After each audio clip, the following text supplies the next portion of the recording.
Okay, let's keep going. I thought a good idea would be to determine our first major plot point in our journey to get home. And I came across this book by Geek Gamers. This is the Wanderings Gothic Roll and Read Table. And so this is going to give us, I hope, some direction as we're heading into Scald.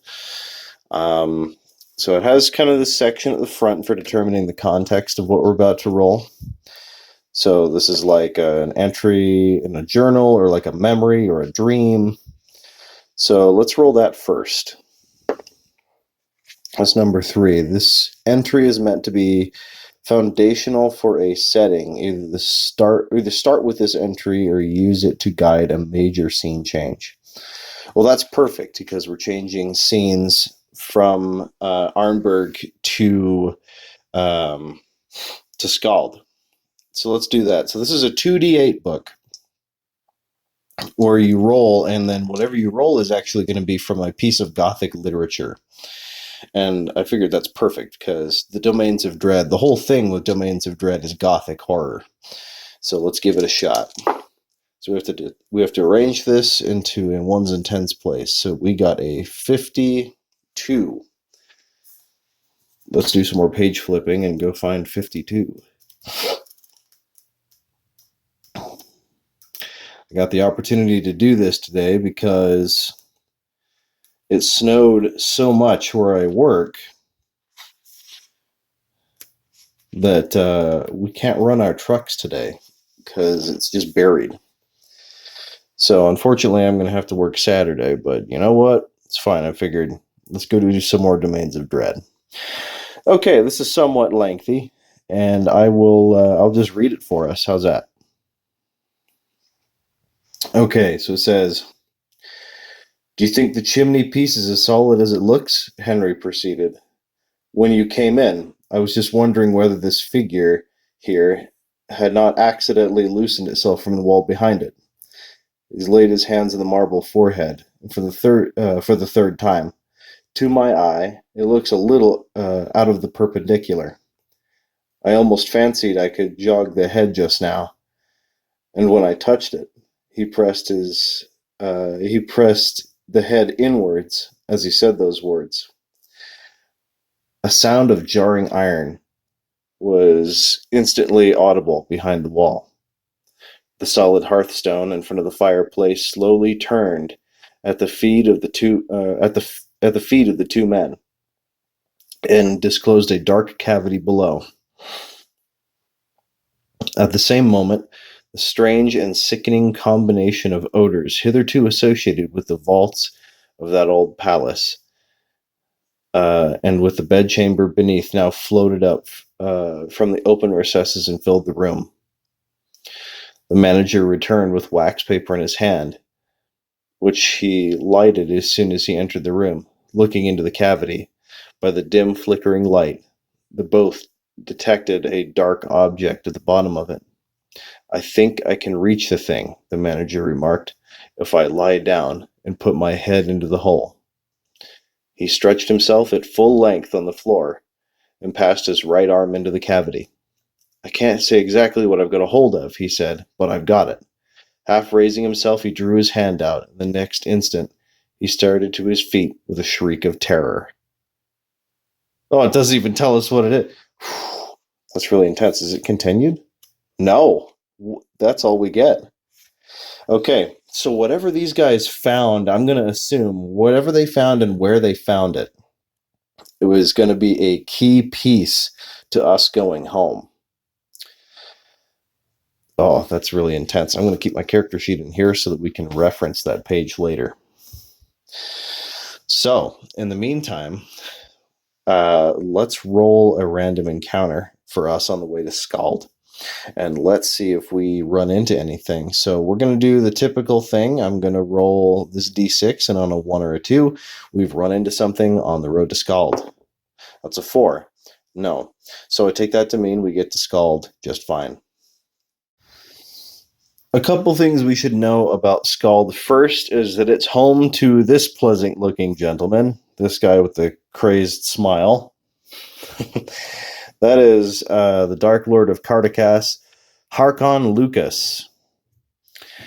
So, something important to know about the domains of Dread is that each one of them is home to a powerful Dark Lord. The domains are sort of a prison realm for sort of big bad evil guy level people. And this guy is one of them. Now, you might see that he's a 7th level Wolfware Bard. And we'll get to what a Wolfware is in a second here. 7th level might not seem too high, but he also has a number of powers given to him by what I can only assume are the creators of this realm, these beings called the Dark Powers. And the Dark Powers, their job is to sort of like torment the Dark Lords for evil stuff they did before. The most famous of these guys is Strahd von Zarovich. You've probably heard of him. There's a recent sort of a sandbox module that came out called Curse of Strahd. And it is based on the original Ravenloft module, where, Strahd was like kind of the big bad evil guy, and he would move around the map. He wasn't just stationary. So a feature of these Dark Lords is they tend to be rather involved with the adventures in their realm. And this guy, Harkon, he lives in Skald. He's actually the leader of Skald, or in as we find out, or as I find out while I'm there, the leader of a town is called a Meister Singer, or like a master singer. They don't have a typical governmental hierarchy. So the person who's the best singer, the best storyteller, and the best insult mudslinger among all of them becomes the Meister Singer. And he gets to run the place. So what I thought might be a good idea is to get some more context for the state of the place when we get there, is to read this current sketch section. I know we're doing a lot of reading, but it's important for us to get a goal and context for where we are and what we're supposed to be doing. So the current sketch is going to tell us what Harkon's up to and kind of the current state of his domain. So it says, Harkon's greatest desire is to rule. He is clever, persistent, calculating, and quite capable of making long-range plans. The Dark Powers gave him an entire domain to rule, yet it has nothing of consequence for him to control. Cardakas only has a few small villages, and the forests are filled with normal wildlife. In his eyes, being the Dark Lord of Cardakas is a pale shadow to what true rulership means. Most Wolfwares are chaotic, but Harkon's alignment is neutral. Perhaps some vestige of normalcy remains. However, because his personality is subject to change, Harkon is a jovial creature with an evil twinkle in his eye. Insults and saber rattling leave him unperturbed. If thwarted, however, he is subject to extreme mood swings. His fits of rage result in horrible violence that can last for a few days. He is always quiet and reclusive after such a fit. However, during these periods of calm, he produces his most audacious plans. Harkon has an abiding hatred of werewolves and vampires. He has even been known to hunt and destroy these creatures, even if the hunt takes years. He has an affinity for humans and elves, but gets along well with any of the humanoid racers. Still, he never lets such emotions get in the way of a good meal. Okay, so now would be a good time to bring up what a wolfware is. Now, all of you know what a werewolf is. A wolfware is a wolf with the ability to shapeshift into a human form or a hybrid form. That's right, Harkon is a wolf, his true form. It takes the form of this dashing, roguish bard. So it looks like he's going to be fairly active in the story. I don't know if we're going to encounter him, but it looks like he is out and among the people, unlike Strahd, who's usually up in his castle. Some other things to keep in mind while we're here in Cardakas. is that there are no large cities. Like the biggest one here, we just arrived at the biggest one, and there's barely over 2,000 people. It's not huge. Another thing to keep in mind is that it's going to be very possible for us to go adventuring in the wilderness because there's all kinds of caves and stuff out there. So let's, with all that in mind, let's get started. I will also have you know that there are a lot of wolf wares in Cardacass. Like a lot. I got some supplementary material which I couldn't find in print. It's a PDF. There's an adventure called Feast of Goblins, spelled with a Y, that details some of Harkon's stuff, and that takes place in Harmonia to the south of where we are. But I'm kind of feeling done with traveling right now, because I imagine that was rather harrowing for a guy like me who sits in a truck all day and whose leg strength is atrophying constantly. So let's go ahead and roll the weather. Ravenloft weather is usually rather dismal, but this die seems to have an affinity for the dismal. So let's give it a try. No, actually, it looks like the sun's come out and it's starting to heat up. Well, that's nice because it was frigid before. So we have just arrived in Scald. Do I have a time of day thing? You know what? I'm just going to say it's about noon by the time we get to Scald. So I'm going to roll some city events just so we have an idea of what's going on around us. The first thing we see when we enter Scald. Page flipping. NPC generator. I'm excited to see what they pulled out of that secret compartment behind the statue and how we find out about that. I almost feel like we should have been there for that, but that's okay. So let's go to page 84.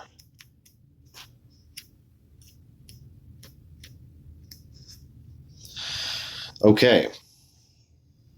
And I don't have any D100s out here because I wasn't prepared to be rolling D100s. I really should have been. 94. So the first thing that we see when we get into town, two people are arguing loudly in a language the players do not understand. I assume they're speaking Cardacan. Cardacan sounds a lot like a Germanic dialect, so it wouldn't be beyond reason that I wouldn't understand a lot of it. However, something strange to note is somehow I can understand Sergei, and he's speaking Barovian. So that means shifting in here has somehow given me the ability to understand Barovian and little bits of Cardacan. So this is going to be interesting, seeing as I can't speak Cardacan. Do I know the understand languages spell? I don't. I have read magic, protection from chaos. No. Okay, so that's going to throw a monkey wrench into things. Just for fun, let's ask Sergei if he can understand what they're saying, and let's do this speaker 1, speaker 2 thing. Speaker 1 strongly disagrees with. Strongly agrees with. So they must be talking about. They're talking about something. One guy doesn't like what's going on, and one guy does like what's going on, and they're arguing as to what they're talking about. Are they talking about? This would be interesting. So every now and again, there's a challenge to the current Meister Singer, and maybe is this about that? Like, has somebody challenged Harkon? And is there going to be a thing? Is there going to be like a bout? Does one guy agree with Harkon being replaced? Yeah, that does appear to be what's going on. Interesting. So immediately upon walking into town, we have happened across sort of this public display by Harkon and a runner-up. Someone who wants to out-sing and out-insult Harkon. So these are usually like, there's like these contests, and it's usually mudslinging and insults, and whoever does it the best, it's almost like a rap battle actually, where they kind of have to improv on the spot. And the winner is the Meister singer, if I'm remembering that correctly. Oh, that's crazy. Let's see how this goes. So this is our scene. Up there, standing on a box, is who I'm going to say is Harkin Lucas, and that young man there, who for some reason is holding a sword, probably because of some ruthless insults that have been thrown his way by Harkin. That is a half elf man who I have determined that Sergey knows. This is kind of who we're here to do trading with. He's a shopkeeper, and he's not having a very good time because I believe Harkin's winning, as he usually does. But we're going to roll some dice, and we're going to see how he does. If he does too well, something might happen to him because Harkin is evil. So okay, so in this little debate, what we're going to do very simply, we're going to throw a couple of d6s. Harkin is going to be this one, and our guy is going to be this one. Our guy, I say, as if I know him. But okay, let's see how they do. Oh wow! Okay, so this guy responded very, very well. Is like, I don't know. You say like you, your mother smells of, or your father smells of elderberries, whatever. Your mother was a hamster. He's throwing out some insults. I'm not quite sure how this goes. I'm not very good at that kind of thing. So, Carticus is not a very good place for me. I'm definitely not the bardic type.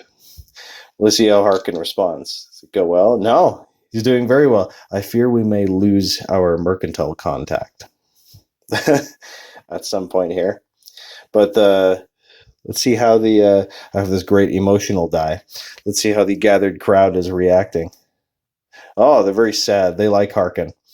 That makes sense. I read Harkin he is sort of the most popular bard in all of Carticus. So we'll give it one more, and then we'll see where it goes from there. Yeah, poor Harkin. He's actually been put down. Put down as if no, he's been beaten. For now, I'm not exactly sure what this is going to do in Scald. I'd have to look that up again. But it's looking like the crowd is not very happy. Although that dude up there apparently has mastered his inner poet insult power and has somehow outdone Harkin. I say that like they're just sitting there insulting each other. I'm sure that's not all there is to it. I'm sure there is some sort of like verse or sonneteering that goes along with it. In any case, that's what we walk in on. I mean, we have to somehow get to this guy because that's why Sergey's here to begin with. So does this go on any further? Like, is this going to keep happening while we're standing here? Yeah, it is. Oh man. Well, let's see. Let's give it D6 more rounds, and we'll see where it goes. So we get 2 more rounds. This thing keeps rolling 2s. I'm going to change it up because I don't want it to be like too biased. Okay, so we get 2 more rounds. Okay, Harkin came back from that one. I'm sorry, I don't know what they're saying. It's hard for me to come up with that kind of crap on the spot because I'm a little creative, but I'm not like come up with insulting rhymes on the spot creative. Oh wow! So those last 2 rounds, Harkin only won one of them. So I suppose we'll have to see what this does for our half elf friend there, but and I don't know how this is gonna somehow change up the politics of Scald? No, not right now. This might be something for the future. In any case, what kind of mood are we getting from the crowd here? Oh, they're angry. You see that? They're not happy with our friend there. That might be why it's not gonna change it up. Harkin is extremely popular in Scald. This might be time for me and Sergey to move in here. We might have to save his bacon. Is this gonna get ugly? I just rolled a 4. That's a yes. So people are not looking happy. It could be this guy's like. Well, we'll learn a little bit more about him when we save his bacon. For now, I think what I'm going to do is I'm actually going to try. Man, this is really not my place to do this, and I don't speak Cardigan very well. No, Sergey, I think this is up to you, bud. So really quickly, let's generate a charisma score for Sergey, and just basically to see if he has any bonuses to the skill check I'm about to do. So if he rolls a 15, at least, then he has a +1. He did not roll a 15.